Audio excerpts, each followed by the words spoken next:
मुझा प्यारा सिंधी भाउरो भेनरो दोस्तों नमस्कार जय झूलेलाल।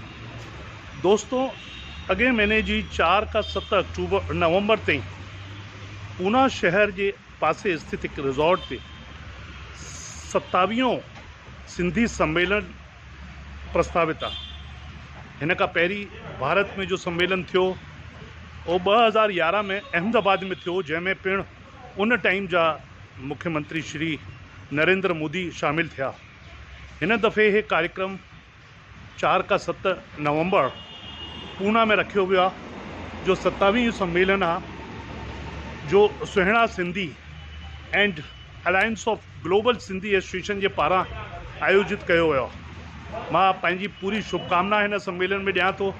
जो डेलीगेट्स भाग वठण चाहिनि और डॉक्टर पीताम्बर डलवानी 9822066236 उन्हनि सां कॉन्टेक्ट करनि और पंहिंजी डेलीगेट जी सीट रिज़र्व कराइनि। तमाम घटि टाइम आहे दोस्तों, जल्दी अचो, शामिल थियो और सिंधियत जी जो जोत डॉक्टर पीताम्बर डलवानी जलाए रहियो आहे, उन जोत में तव्हां भी शामिल थियो और सॼे हिंदुस्तान के एक संदेश वञे, सॼे विश्व के एक संदेश वञे कि भारत जा सब सिंधी हिकु आहिनि, गॾु आहिनि। जय झूलेलाल, जय हिंद, जय भारत।